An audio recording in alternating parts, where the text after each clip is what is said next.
Assalamualaikum warahmatullahi wabarakatuh. Waalaikumsalam warahmatullahi wabarakatuh.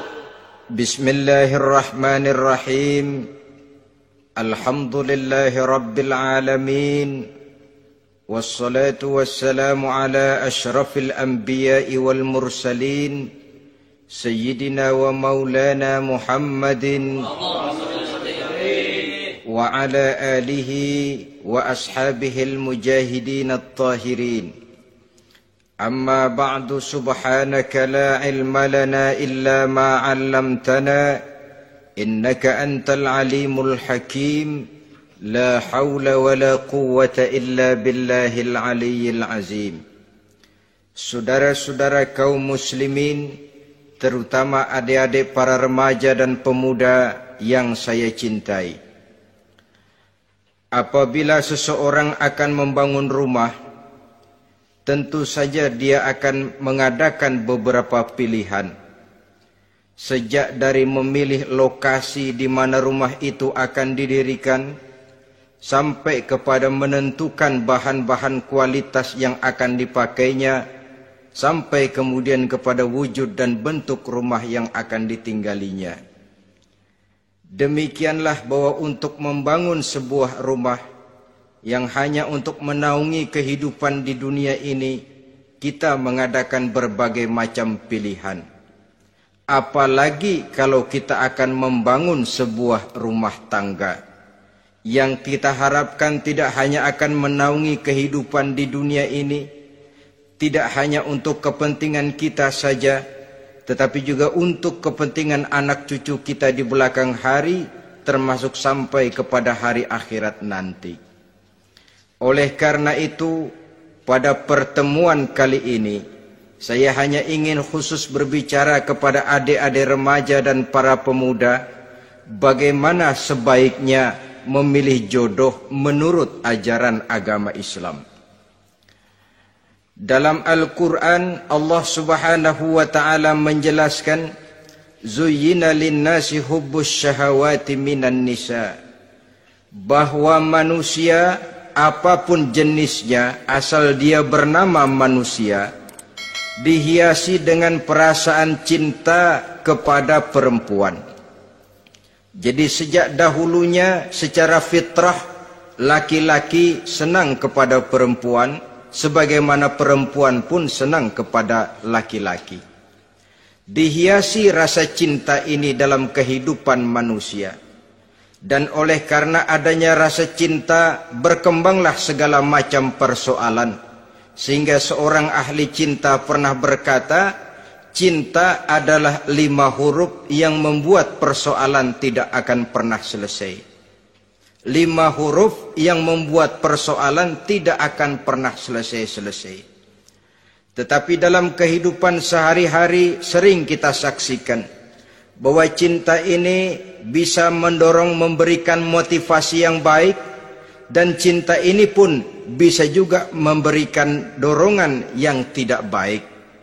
Oleh karenanya, apabila cinta itu ibarat setetes embun yang jatuh di bumi yang subur, akan tumbuhlah di atasnya aneka ragam bunga-bungaan yang harum semerbak, indah, mewangi, sedap dipandang orang, menebarkan rasa aman, damai, sentosa, dan begitu selanjutnya.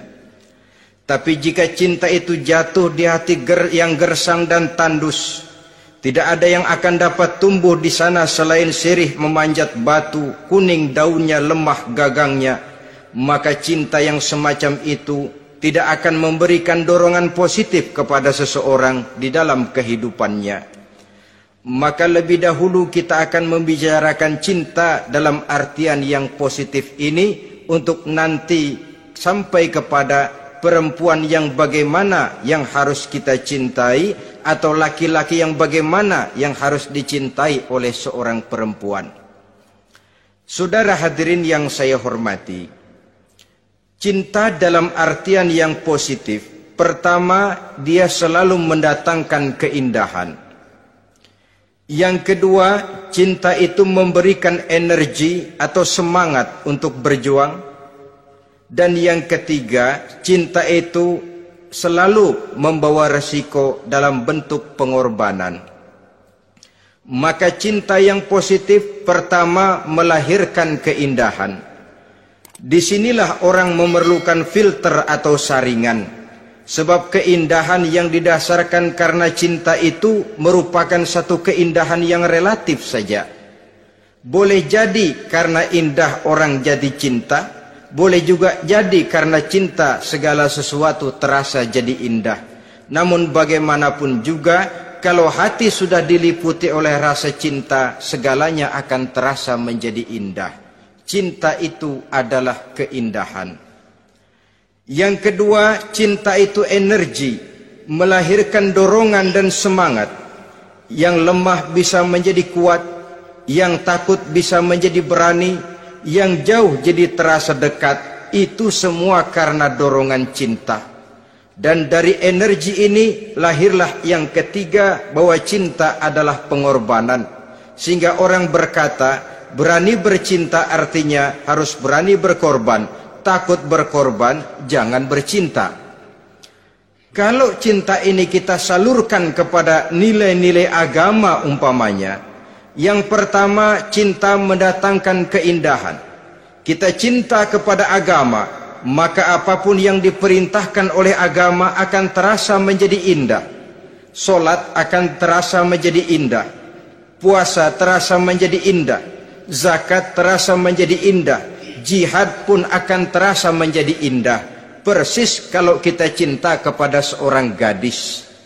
Jika kita cinta kepada seorang gadis, apanya saja akan kelihatan menjadi indah. Jalannya terasa indah, lenggang-lenggoknya terasa indah, suaranya merdu padahal cemprengnya bukan main. Seluruhnya akan mendatangkan keindahan karena dasarnya sudah cinta. Cinta membawa kepada keindahan. Yang kedua, cinta itu melahirkan energi. Orang yang cinta kepada agama akan lahir tenaga dan semangatnya melaksanakan ibadah, melaksanakan puasa, melaksanakan zakat, melaksanakan solat, melaksanakan haji, bahkan melaksanakan jihad sekalipun. Cinta selamanya menimbulkan energi dan semangat. Sama saja dengan kita apabila jatuh cinta kepada seorang gadis, walaupun rumahnya jauh, katanya, gunung pun akan kudaki, lautan pun kuseberangi. Untuk apa itu? Untuk menemui apa yang kita cintai. Cinta selamanya melahirkan energi. Capek tidak terasa, lelah tidak terasa, semuanya tertutup oleh keindahan yang bernama cinta. Lalu yang ketiga, cinta membawa pengorbanan. Apabila kita cinta kepada agama, maka pengorbanan terhadap apapun yang diminta oleh agama, baik itu pengorbanan waktu, tenaga, pikiran, harta, bahkan pengorbanan nyawa sekalipun, kita tidak akan berat melaksanakannya karena cinta kita kepada agama yang kita anut ini. Demikian juga cinta kita kepada seorang perempuan akan membuat kita rela berkorban. Apapun yang dia minta, jangankan kita tidak mampu, kita tidak mampu sekalipun, kita masih berusaha untuk mampu guna memenuhi tuntutan si buah hati belahan jantung. Kadang-kadang malam minggu si doi ngajak nonton. Umpamanya duit tidak ada, gajian belum, kerja enggak. Timbullah inisiatif, entah sepatu kita jual ke tukang loa, entah celana mampir dulu ke tempat lain. Yang penting kita berkorban untuk memenuhi permintaan si buah hati belahan jantung. Ketika itu pengorbanan sudah tidak kita rasakan lagi. Bahkan pengorbanan yang paling pedih sekalipun, dalam gurau, dalam bercanda misalnya, dicubit kita oleh kekasih kita, pedih bukan main, terkelupas kulit, mengalir darah, bukan nangis, nyengir. malah kadang-kadang minta tambah dicubit lagi. Itulah romantikanya cinta, sanggup membuat orang berkorban, melahirkan energi dan semangat, menambah keindahan dalam kehidupan, sepanjang dia dalam artian yang positif. Kalau demikian masalahnya, di dunia yang penuh dengan perbenturan nilai sekarang ini, orang sering salah jalan bagaimana memilih jodoh untuk membangun rumah tangga yang bahagia. Jangan lupa bahwa membangun rumah tangga ini bukan hanya untuk 1-2 bulan, bukan hanya untuk 1-2 tahun, bahkan bukan cuma untuk kehidupan dunia, lebih daripada itu pun untuk menunjang kebahagiaan di akhirat. Oleh karenanya, memilih jodoh bukan satu hal yang mudah, bukan satu hal yang bisa dilaksanakan sambil lalu, tetapi memerlukan penelitian, memerlukan pengamatan yang mendalam. Apa petunjuk agama tentang itu? Dengan kata lain, bagaimana seharusnya seseorang memilih jodoh dalam kehidupannya? Ini tentu saja sumbangan moral buat adik-adik remaja dan para pemuda yang lagi kebingungan memilih jodoh, atau barangkali buat bapak-bapak yang kepengen nambah lagi.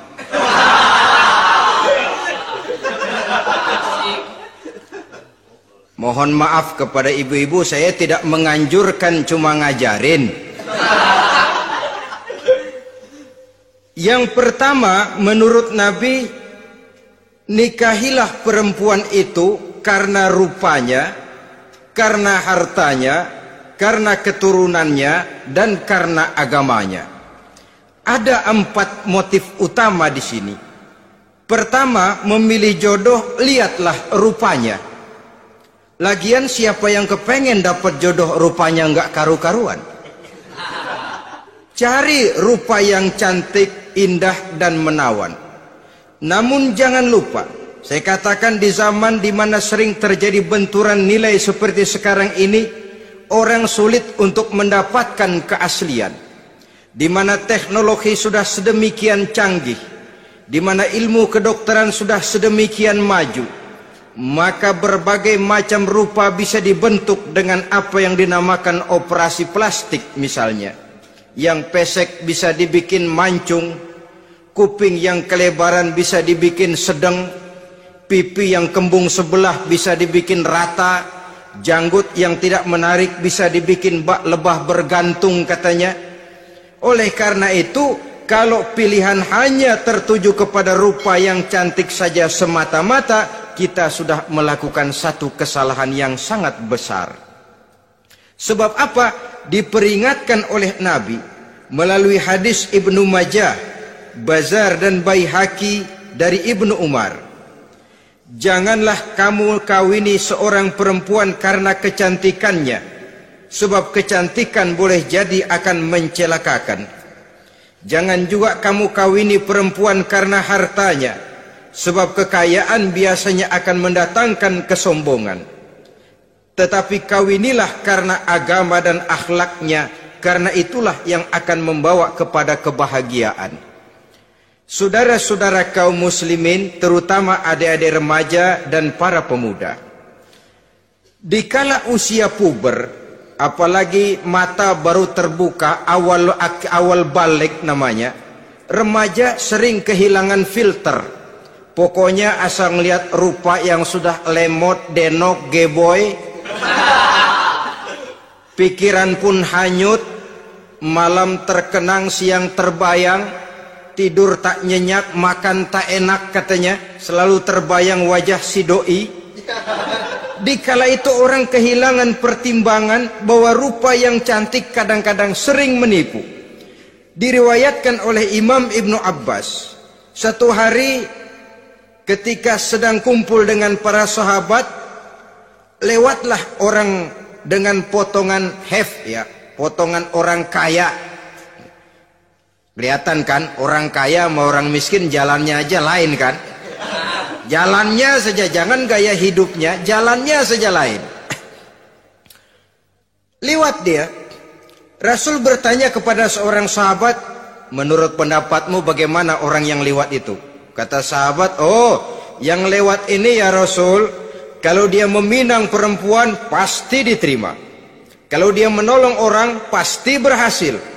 Kalau dia ngomong pasti didengerin. Kenapa? Orang kaya. Orang kaya ya Rasul. Kalau dia minang, perempuan mana yang kagak bisa menerima kalau dipinang oleh orang kaya? Biar mukanya udah belipet kayak dompet tanggung bulan. Kalau memang duitnya banyak, nggak kelihatan tuh muka yang belipet, yang kelihatan duit. Kalau dia nolong orang, pasti berhasil apa yang dia tolong itu. Kalau dia ngomong, pasti didengerin orang, walaupun omongannya biasa-biasa saja. Kenapa? Orang lihat penampilannya. Sudah, ketika orang itu lewat, beberapa lama kemudian lewat lagi seseorang yang kelihatannya miskin.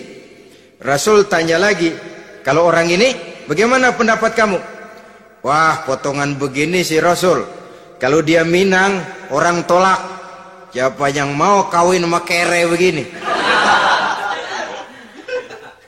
Kalau dia nolong orang, pasti nggak berhasil. Kalau dia ngomong, kagak bakalan ada yang mau dengerin. Siapa yang mau dengerin orang susah ngomong? Setelah orang itu lewat, apa kata Rasul? Orang yang terakhir, yang lewat ini, yang barusan lewat, jauh lebih baik dari yang pertama yang lewat tadi. Jauh lebih baik. Maksud dari ucapan ini, Rasul sebenarnya mendidik para sahabat jangan tertipu oleh penampilan. Sebab penampilan tidak selamanya mencerminkan keaslian. Apalagi di zaman sekarang, salon di mana-mana bejibun. Alis mata bisa dibikin, pipi bisa dicat. Yang pinggir kuning, yang tengah merah, di sebelah merah ada yang kehitam-hitaman, persis orang kepentok tiang listrik.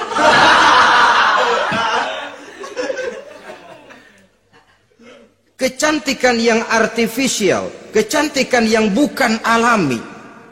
Karena itu silakan saja cari yang cantik, tapi jangan terpaku sampai di situ.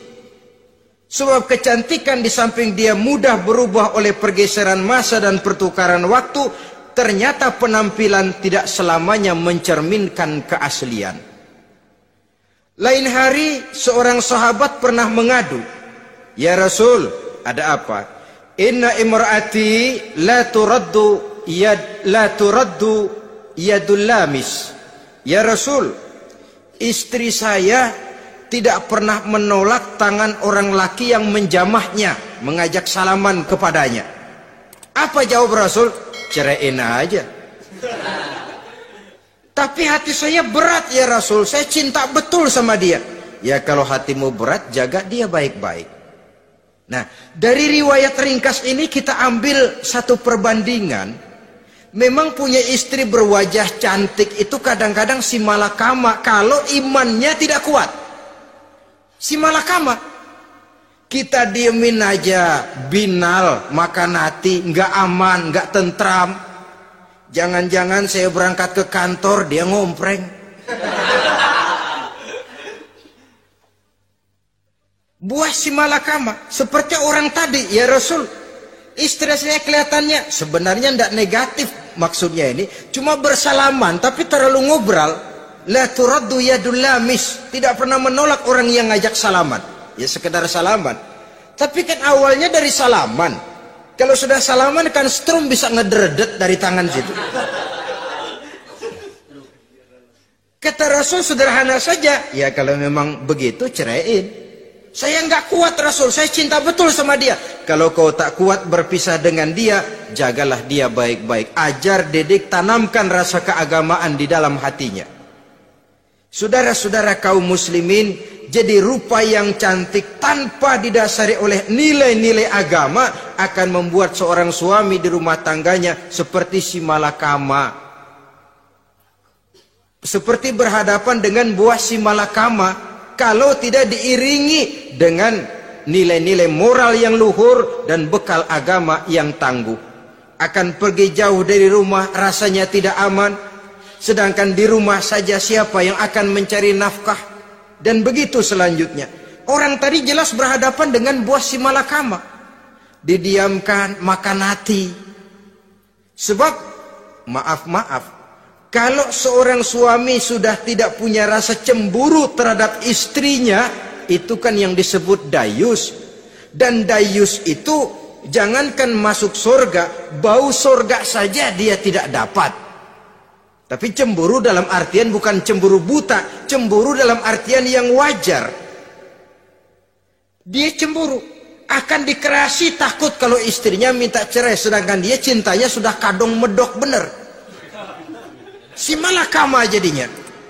Nah, ini juga satu riwayat yang memberikan gambaran kepada kita. Pilihan, silakan cari rupa yang cantik saja, cari yang cantik.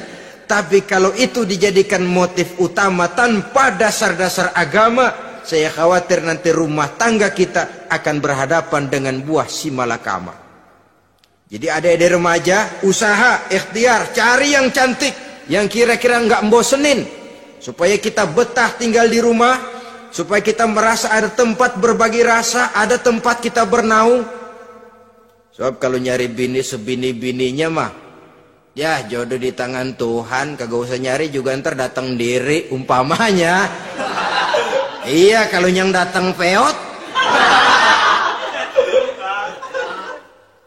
Orang harus berusaha, walaupun pada akhirnya jodoh toh memang ditentukan Allah. Kan 3 hal yang kita tidak bisa menentukan itu katanya. Maut, rezeki, jodoh. Itu yang masuk mysterious problem. Problem yang misterius. Maut, misterius. Kapan kita mati, kita sendiri tidak tahu.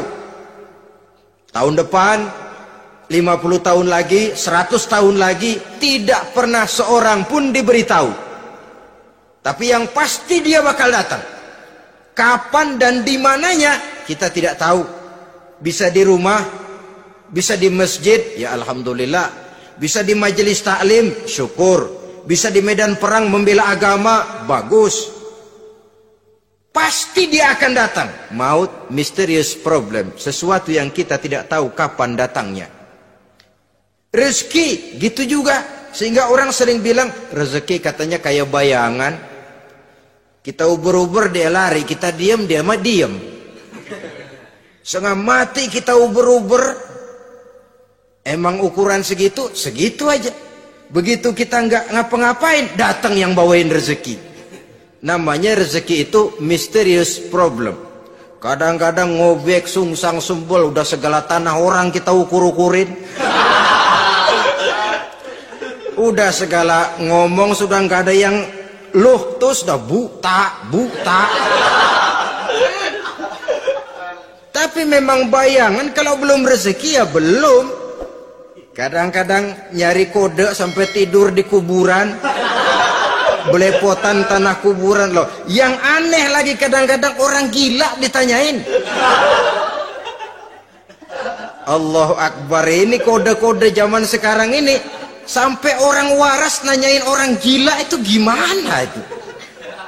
Ini sudah efek yang betul-betul negatif. Sudah jelas orang gila kok ditanya. Apa kira-kira yang nanya nggak lebih gila dari yang gila itu?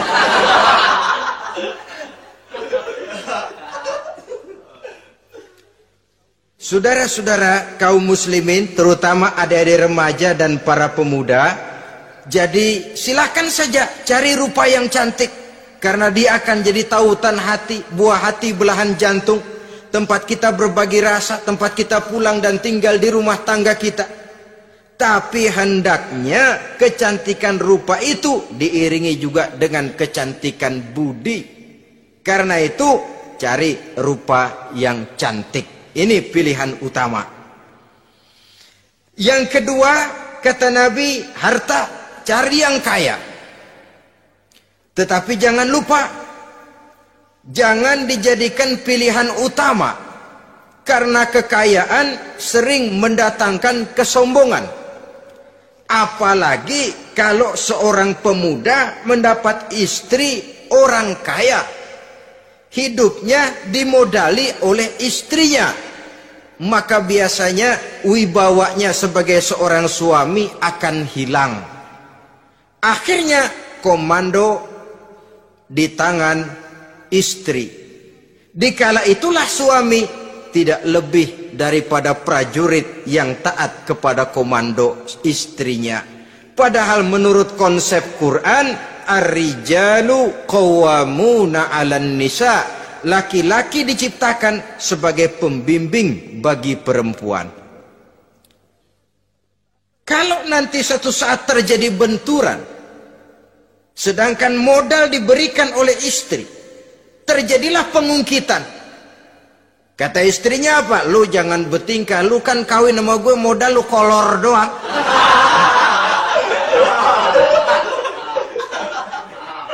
Kalau sekarang bertingkah, silakan keluar rumah.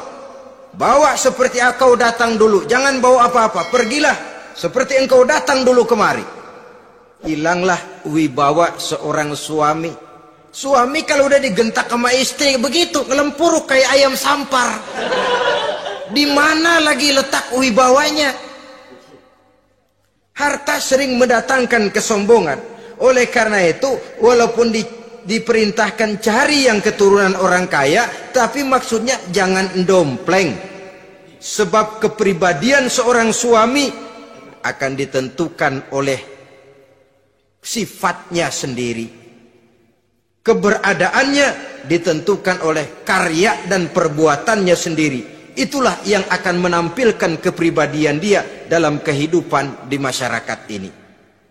Saudara-saudara kaum muslimin, terutama adik-adik remaja dan para pemuda, kan kadang-kadang di zaman sekarang kan kelas-kelas gigolo, playboy ya, nyari tante-tante kesepian, mejeng-mejeng di pinggir-pinggir jalan dengan harapan apa? Ya barter lah, tukar tambah. Nah, supaya dapat rokok, dibelikan pakaian, motor dan sebagainya. Tapi yang jelas hilang harga diri sebagai laki-laki, dan itu yang paling mahal.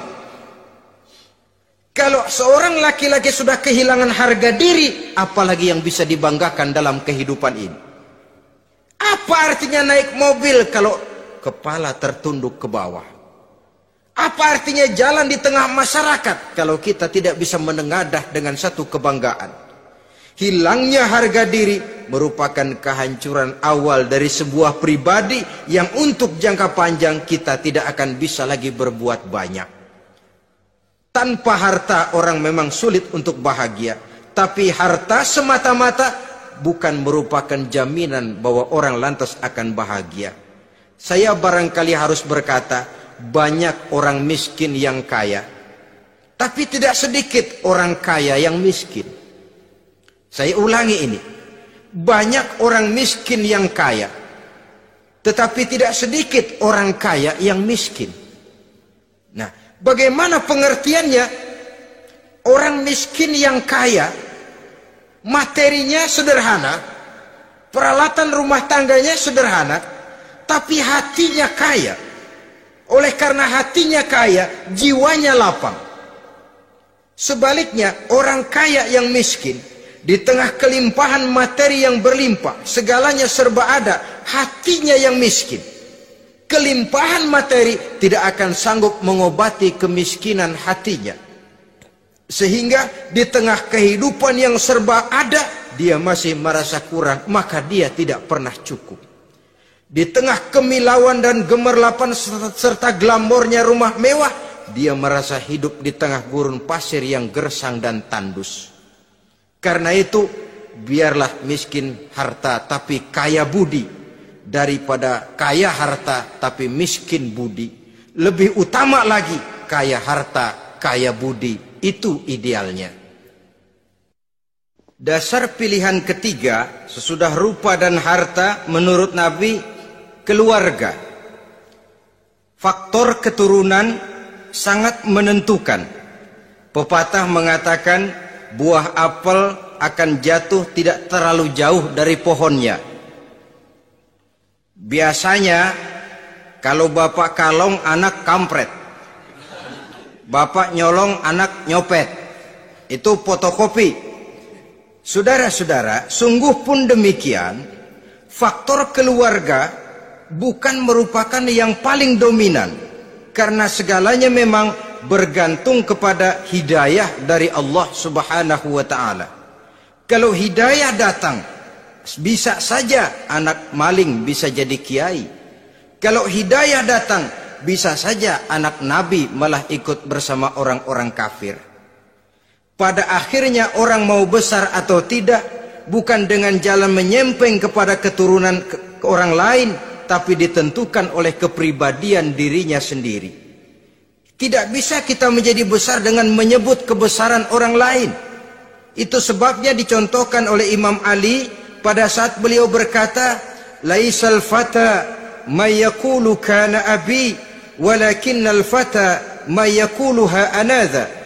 Anak muda yang gentleman adalah anak muda yang berani berkata, inilah saya. Bukan anak muda yang membanggakan leluhurnya. Ini kan zaman sekarang ini lagi ngetopnya lagu-lagu cengeng katanya. Sebenarnya menurut saya bukan cuma lagu cengeng yang jadi masalah. Lagu cengeng cuma satu efek dari sikap yang lebih utama dari itu, yaitu mental cengeng. Kalau mental sudah cengeng, apapun yang kita lakukan akan jadi cengeng. Tidak cuma lagu, kebudayaan yang lahir akan kebudayaan cengeng. Jadi pengusaha cengeng. Jadi pejabat cengeng. Jadi kiai cengeng. Kenapa? Mental cengeng. Di antara mental cengeng itu apa? Mengandalkan fasilitas atasan. Kalau tidak ada fasilitas dari atas, lantas tidak bisa berbuat apa-apa, cengeng.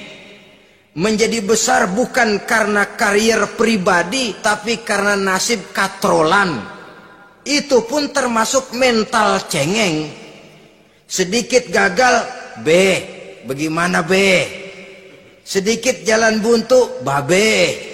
Sedikit deadlock, babe. Lu ngapain babe lu melulu? Saudara hadirin yang saya hormati, jadi lebih penting dari sekedar lagu-lagu cengeng, saya malah lebih suka bicara mental cengeng ini. Mental yang cepat putus asa.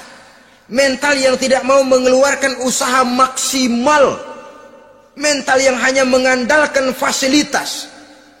Sedangkan pribadinya tidak lebih daripada pribadi sumuhun dawu, pribadi kulo nuwun, pribadi kumaha juragan wae, pribadi oke bos, pribadi asal bapak senang.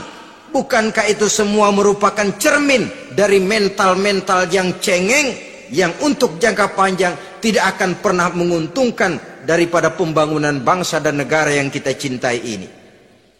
Seseorang mau besar atau tidak bukan dengan jalan menyempeng kepada kebesaran orang lain.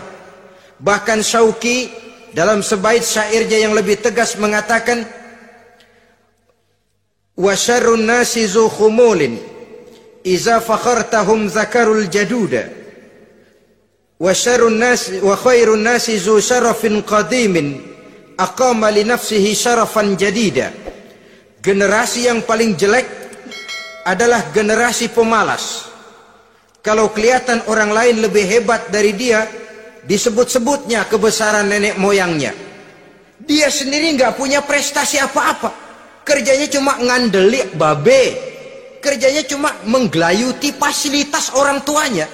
Tanpa itu dia tidak akan punya nilai dan harga sama sekali. Ini generasi paling jelek.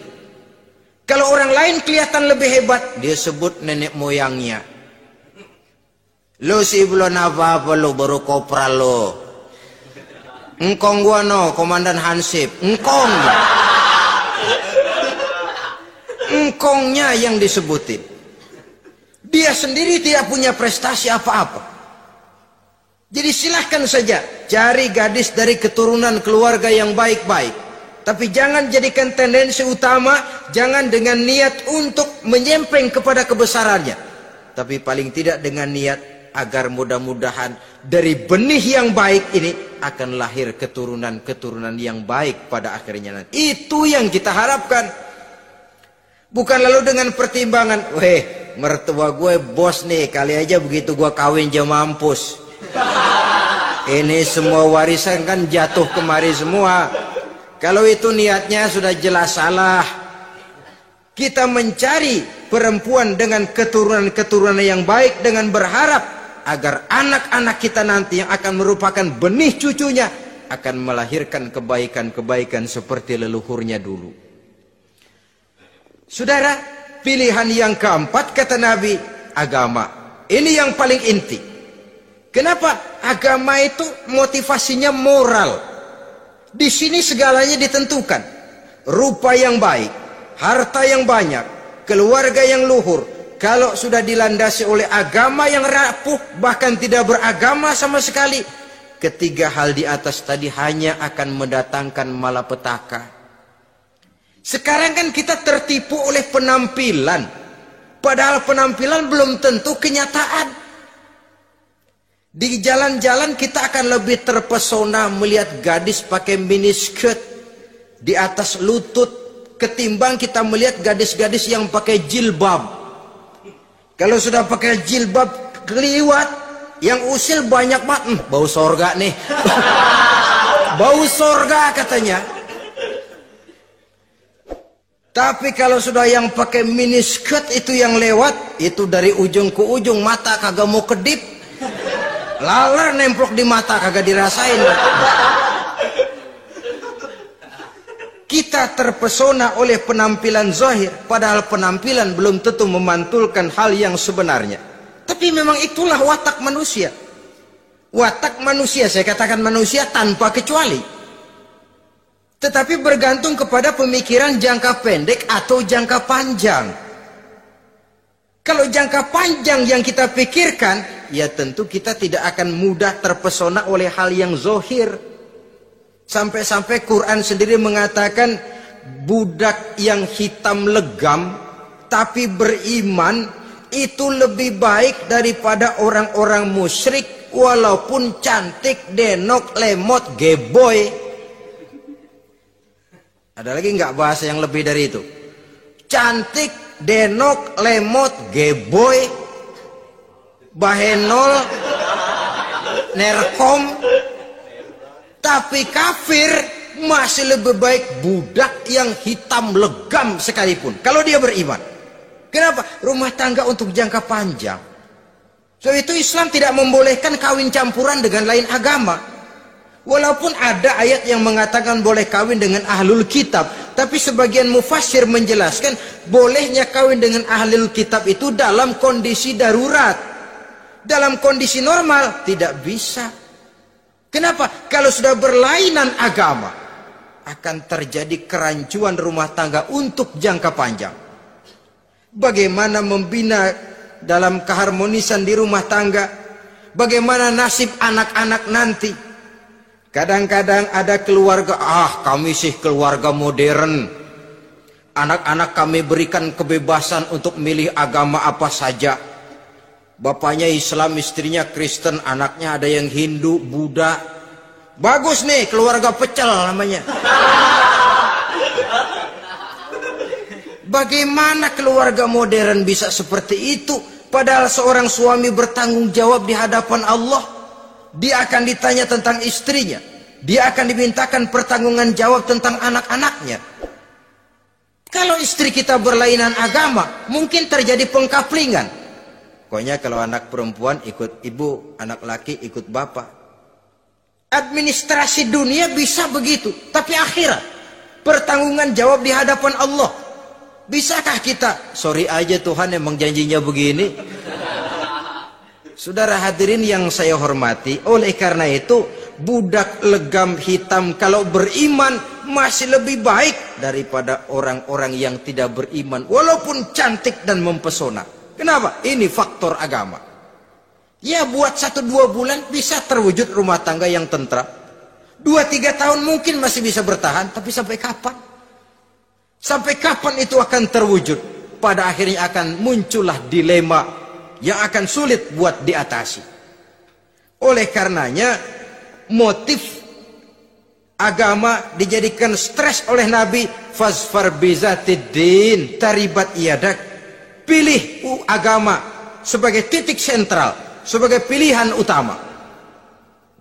Kalau agamanya kuat, walaupun rupanya sederhana, tapi karena nilai agamanya kuat, dia bisa menyenangkan hati suaminya.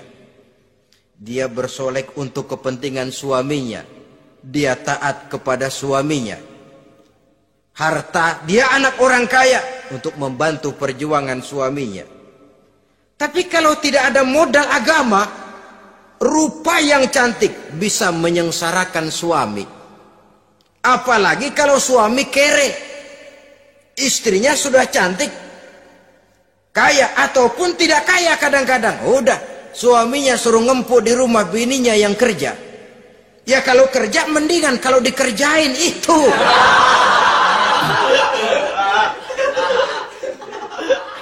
Itu yang repot. Saudara hadirin yang saya hormati, kemudian boleh juga ditanyakan kepada orang tuanya. Dan dalam hal ini orang tua si gadis tidak boleh menyembunyikan aib atau cacat yang dimiliki oleh anaknya. Dia harus menceritakan apa adanya, sampai pun kekurangan anaknya yang paling kecil sekalipun. Sebab apa? Jangan sampai istilah pepatah beli kucing dalam karung. Kedengeran suaranya doang meong-meong, begitu dibuka tuh kucing gempor sebelah kakinya nggak ada. Kan tentu kita tidak kepengen kecewa di belakang hari. Itulah perlunya meminang sebagai jembatan untuk menuju kepada pernikahan. Nah, dengan demikian, kalau sudah usaha meminang ini dilaksanakan, jangan merasa sudah setengah resmi. Ini yang kadang-kadang jadi penyakit.